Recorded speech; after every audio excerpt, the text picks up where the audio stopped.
good evening. Thank you all for joining us here as we have our Candid with Kieran during our fellowship portion of the Rotary Club of Old Forts meeting this month. And today I am quite excited, at the same time curious about the topic that we're going to speak on today. And here with us today, I have Miss Emily Darville, who's the local director of Get Your Rare in Care Bahamas fundraiser, along with Dr. Eugene Cooper, gastroenterologist at GastroCare Bahamas. I want to say thank you very much for joining us here today as we speak about a topic that I have no clue about. Now, I'll be real, I did not understand, or I did not even know that there was a name for it. And then when I heard the name after speaking with Emily, it was like, oh, very interesting. So I know you have a lot to share with us today. We have a certain time, but I really want to hear this information, and I'm confident that what you're here to share, persons who are here now and those who would be listening or through our YouTube channels and other social media channels, will be very grateful for the information that you're going to pass today. So I'm going to start with you, Miss. Emily is good? Okay, great. Okay. So I want to start with you, Emily, on what is it that I hope I pronounce it correctly. It's colorectal cancer. Yes. That's it. Okay. Like I know you said you know very little about it. And I too was just like you until my sister was diagnosed in September of 2020 at the young age of 30 with colon cancer. So we were clueless. We're like, what is colon cancer? So we had to do our research and we had to learn about what was going on in her body and what can we do to help her fight this disease. So you're not alone, and I'm sure there's many other behemoths out there that are, you know, in the same shoe as you are right now. But after her diagnosis, we went out there, we sought information, and she became such a strong advocate for colon cancer that she wanted to help not only, you know, herself, but, you know, to fight this disease, but she wanted to help others. So she actually started a little, like on her socials, you know, talking about colon cancer. She was open to discussing her diagnosis with others. And persons reached out to her and she found that, you know, it was a great way to raise awareness and speak about what's going on, because there's so many behaviors that's being diagnosed with colon cancer, but very little is spoken about it. So Andrea took it upon herself to start a fundraiser. So she reached out to the Colon Cancer Coalition and she partnered with the Cancer Society of the Bahamas to bring one of the Colon Cancer Coalition's event series, Get Your Rare in Gear, to the Bahamas, which is a 5K fun run walk. And she just wanted to be able to help persons. So we do today have this fund at the Cancer Society. It's called the Emily Darville's Blue Hope, where persons who are diagnosed with colon or rectal cancer can go and seek assistance, and they will receive $1,000 towards their medication, chemotherapy, retesting, you know, to help financially with what they're going through. That's quite ambition. I've met Andrea during Toastmasters. That's how I connected with her. And yeah, she was very forthcoming with sharing this information, and being that, you know, she was in the middle of planning the fun run walk during that time. So it was a blow that we felt. But now that you speak on that, let us know, you know, where it started, where where it was inspired from. I want to now know what is give us a little more insight on what is colon cancer like. It's still, I mean, I hear it, I know where colon is, I'm thinking the connections, but it still isn't ringing to me. Okay, so you remember back in biology, you have a small intestine and a large intestine. Yes. So your large intestine is also called the colon. So large intestine is not large intestine cancer doesn't sound sexy, so we call it colon cancer. You think that sounds excellent? It's less syllables. Right, okay. So the end of your colon is called the rectum. It's the last 5 to 6 inches of your large intestine, or your colon is the rectum. So you can get colon, you can get cancer in any part of that large intestine, be it the colon or the rectum. So we call it colorectal cancer or colon cancer. When I came home in 2009, there was not a whole lot of education about colon cancer. In the US, it's a big thing.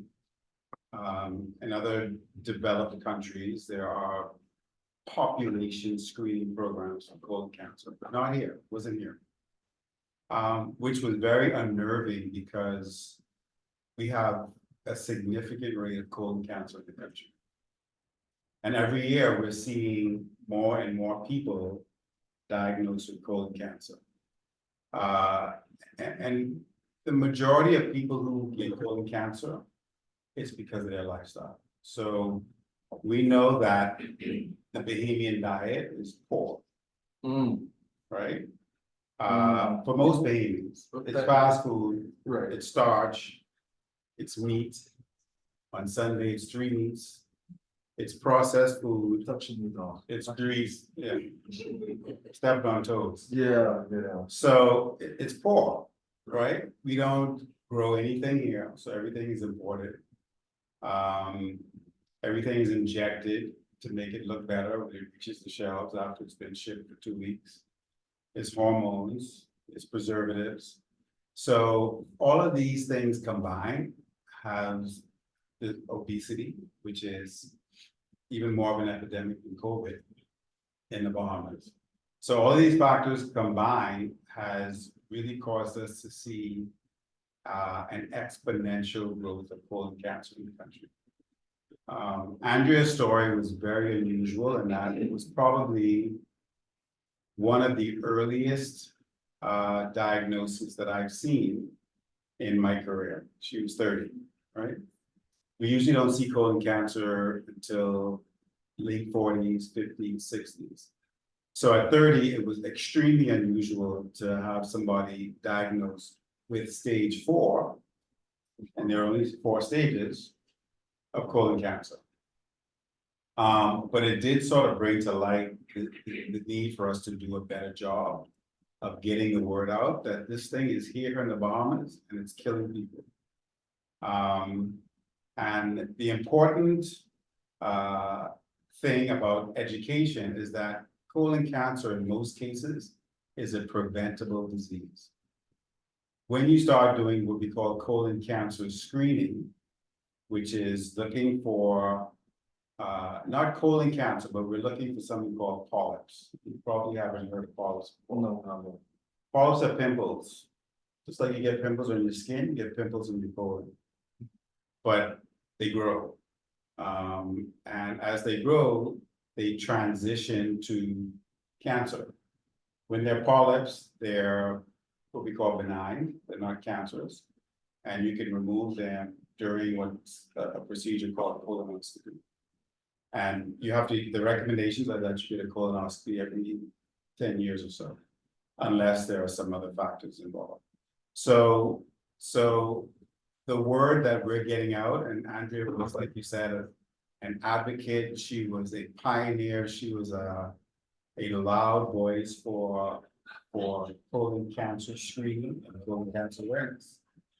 And Emily has picked up the mantle, and she's continuing the work that Andrea started to get people educated and informed about this disease that probably takes 150 lives.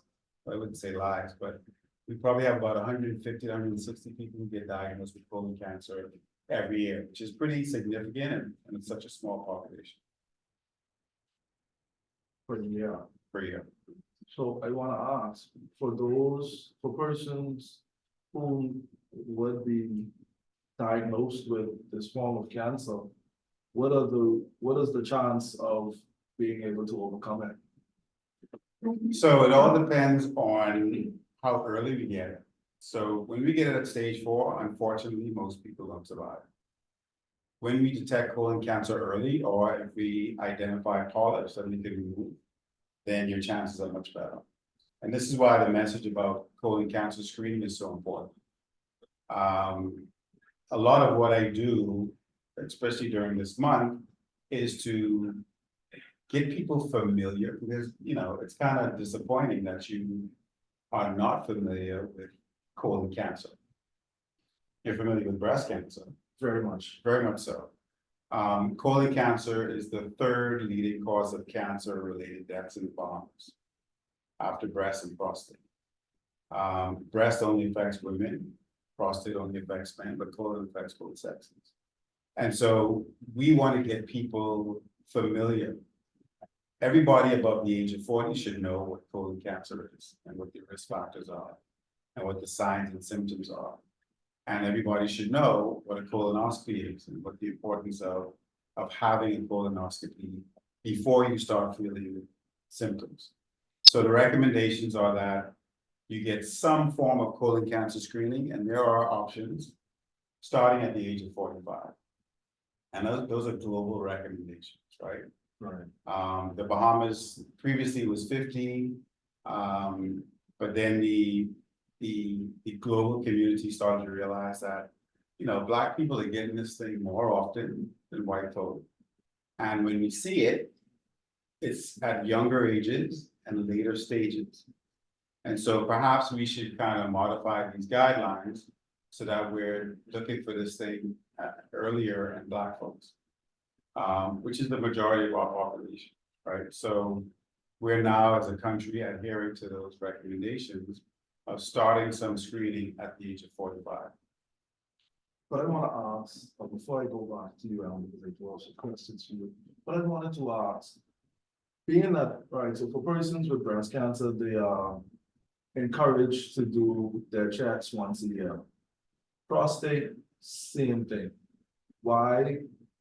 For a cancer that is the third highest when it comes to deaths, cancer base in the Bahamas, why is it now only 10 years? Good question. So unlike breast cancer, and I'll segue for just a second, but the breast cancer rates in the Bahamas that are with reference to our population size are the highest in the world, right? Mhm. Not the Caribbean, not the Americas, but in the world. And it's because we have this thing called the BRCA gene, which you may or may not heard about. No. So what you don't know could make a brand new world, okay, I'm Rob? telling you. So, breast cancer is a huge thing in the Bahamas, and rightfully so. We've gotten a lot of attention because of our breast cancer rates. And it starts very early because of this gene. In the Bahamas, colon cancer, and in most countries, cancer start as polyps. You don't start seeing polyps until you're usually into your 30s and 40s, and they're very, very slow growth. So it takes almost a decade for a polyp to go from a pimple to a cancer, or more than a decade. So if you do some form of colon cancer screening around the age of 45, which is when we usually start to see polyps, we're going to find that polyp, we can take it out, and then because they grow so slowly, we don't have to check them again. 7 to 10 years is a recommended interval. So unlike breast cancer, where you can have a mammogram today and breast cancer before the next mammogram a year later, colon cancers grow much slower. And the progression from pimple or polyp to colon cancer takes much longer, so you have a longer interval to do that. I'll tell you why, for me, that sounds quite concerning. Because imagine that you're checking 7 to 10, because you said you check 7 to 10 years, because it takes a longer time to grow. We're having 150 to 160 persons per year being diagnosed with it. And yet it's still the third highest, so that's quite concerning. So you, Emily, what what all have, what have you done or what has your organization done when it comes to helping get this message out? Well, with our annual race, the Get Your Rare Gear race, where we bring persons together, and it's more like a social, like a fellowship, where we bring persons out. We have a giant inflatable colon on site. Oh, And- say sorry, say it again, you have a We have giant. a giant inflatable colon. I need to say So that. it's like a replica of what the inside of a colon would look like. So we call it the Great Colon Tour. Okay, So inside of the colon, you'll see what the colon should look like.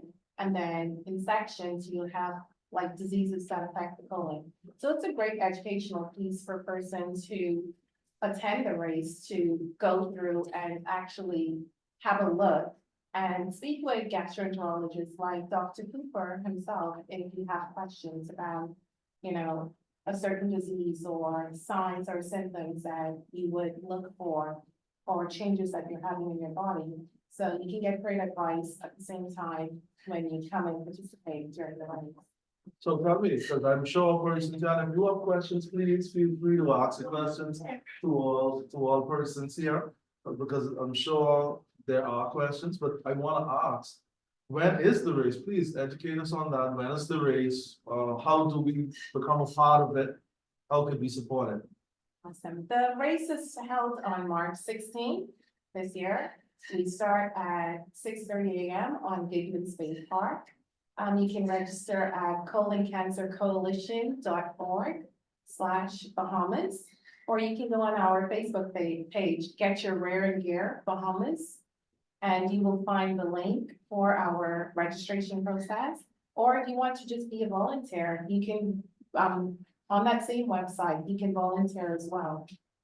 All right, what type of, what type of assistance would you need? Because we are Rotarians, that's what we're all about, service. Oh, we have water stops, we need assistance with getting our setup. I know that's pretty early, so I don't know many persons who will sign up for that 4:30 start, but You'd be surprised. that's open as well. So we need persons to cheer persons on as they're coming back, to assist us during the route, to make sure that everyone is kept safe. We will have police presence, so we will have the cyclists going along the route as well. So it's a short 5K. So we start at Goodman's Bay Park. We continue along Cable Beach. We go past Bahamar onto Cable Beach, and we make the turn at the Swiss Pastry and return to Goodman's Bay Park.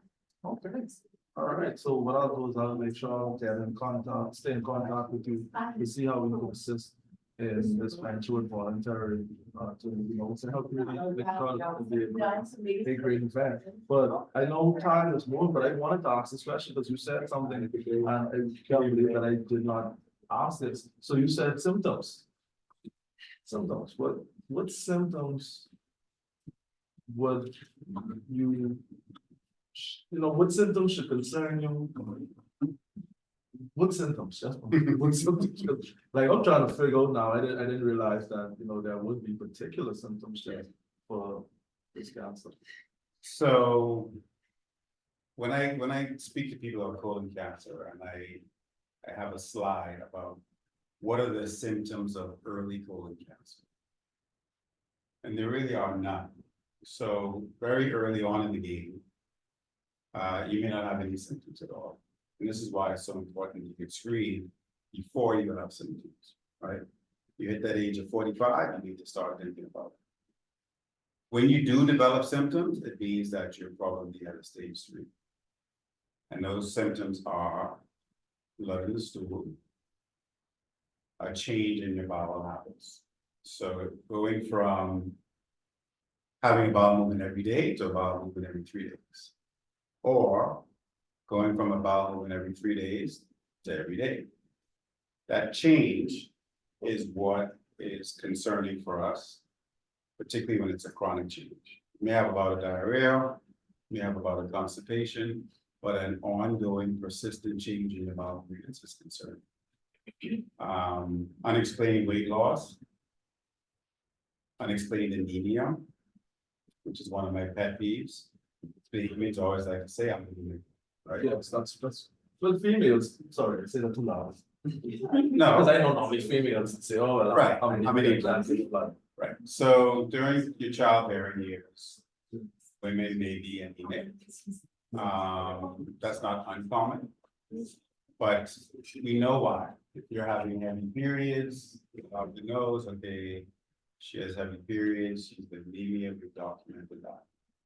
If you're not having heavy periods and you're anemic, if you're male and you're anemic, that's a problem. And unfortunately, sometimes people will go to see a doctor and they'll put them on iron tablets. So you're anemic, put them on iron tablets without doing some investigation. And that's a huge problem. So your doctor should always know why you're anemic, if you are. So unexplained anemia is another symptom. Chronic abdominal pain is another problem. I think that's the majority of them. So any one of those symptoms, particularly after the age of 45, 40, you get checked out. Don't assume it's gas, right? You know, Because I said all the that time. is gas, that's So common. So don't assume it's gas, don't diagnose yourself. Don't, somebody tells you on Google, just go get checked out and let a medical professional evaluate you and make sure it's not something more serious. Right, but just ask this, because I know you said that when it comes to how checking out, because we go to doctors, and when we go to doctors, they, like you said, without doing probably investigations, just say, take these tablets, go about yourself, or eat more fiber, or have you eat more fiber, whatever the case may be. But if I wanted to now go, and it's a colonoscopy to check the screening, or is it just called the screening, and the colonoscopy is the removal of the polyps? So a colon cancer screening has options. Okay. The gold standard, the best test is a colonoscopy. Okay. But there are others. So colonoscopies are a little engaging in that it requires some sedation. You have to clean out your bowels, all the things. But there are other tests, the stool test, and a few other options. So if you're, if you have constipation and you're 30, usually it's not a big issue, but if you're seeing blood, you always want to get that checked out. So the important thing is if you're having a problem, if you're having symptoms, if you notice a change, if it's persistent, talk to a medical professional. If you're not satisfied, go and see somebody else. All right. Wow, well, any questions before? Yes, awesome, there you go. Oh, so hold on. You mentioned blood in the stool. Is this something that should be alarming in one instance or something to keep an eye on if it persists? I always say blood in the stool is not normal. It's never normal. So if you're constipated and you have hemorrhoids, then let somebody tell you that. Don't assume you have. That's what one episode, you're constipated, you strain, wipe. Not so concerned, but definitely. All that normal texture. If there's blood. Recording in progress.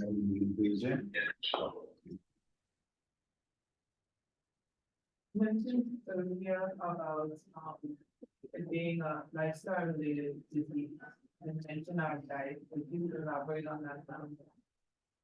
In terms of what leads to one having colon cancer A risk. So diets that are, you know how. Right? Let me clarify. I understand what you're saying about the poor diet, but I'm saying, what about the diet leads to the colon cancer? So it's- Technically what causes it. So diets that are low in fiber, high in fat, is what is thought to be that risk factor, right? Which is the typical behavior diet. It rarely has any fiber on the plate. And when it does, it's just a small amount of greenery for color, so that it's not a monotone type of a meal. And processed foods, right? So we eat a lot of. For such a small country, we probably have the most amount of fast food restaurants per capita in the world. And we don't, like I said before, most of the things that we import are processed stuff that have all of these things that have been added to it to keep it fresh. So when those things sit in your colon for any significant period of time, they incite an inflammatory reaction. And that inflammatory reaction can lead to a polyp and then polyp can produce cancer. So it's that combination of factors that has been shown to increase colon cancer risk. And I know that I'm not going to change people's palates. What we like to eat is what we like to eat. Correct. So I'll always have a job. But if it's killing us. Food is killing us, literally. And just trying to get people to be more aware of put food in your mouth. Just take a look at it. Just look at it. Just a second. You say it's the best thing to put in my body. Very powerful thought. Because now I have to look at my plate and long. Be like, do I really need this extra spoonful of rice? Yeah, sure. These are the symptoms will not typically be noticed until about stage 3. At what point can we expect this to show up in the typical panel that's done for and It's not. So the only thing that you'll see is that anemia. So you can't pick up colon cancer on a blood test. No. If you're anemic and your doctor doesn't know why, then that's an indication that you need to have some sort of investigations to figure that out. But there's no panel to show it, which is why, at 45, if you're having your annual checkup, your doctor, your healthcare professional should be having a conversation with you about having some form of colon cancer. Any other questions? Well, as we get ready to wrap up, Emily, please, any final or any words that you leave now? I would like to take this opportunity to say thank you to my sponsors, because without them, I wouldn't be able to do the work that I do. And please, the Michelle to sponsors, to your sponsors. This year.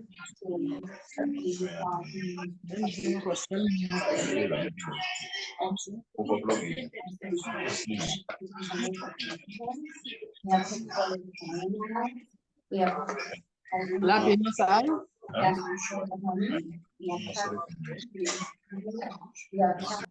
have.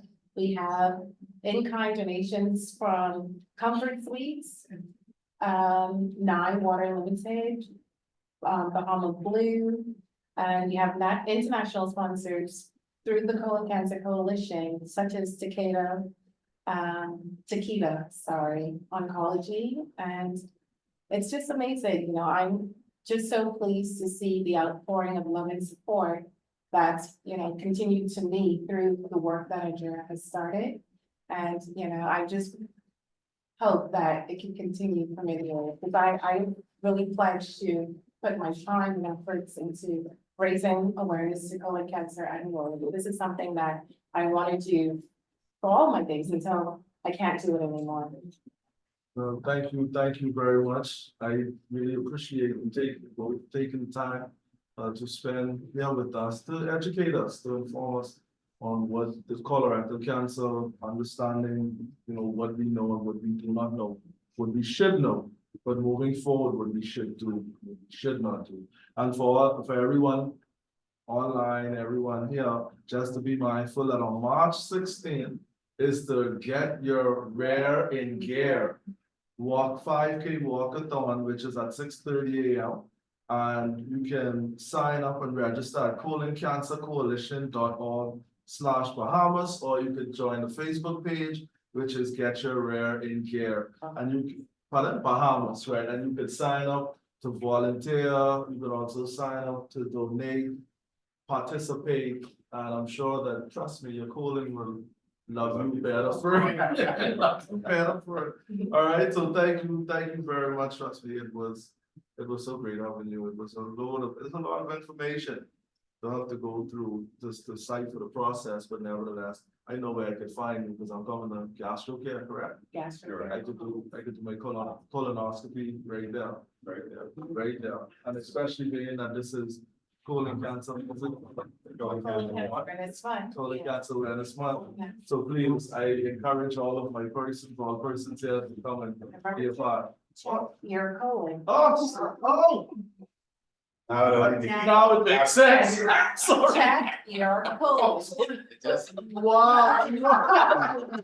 As I saw it, like I want you to notice when I kept staring at it, I was Yes. like, oh, thank you Check your very much. colon. Now I can Yeah. actually sleep tonight.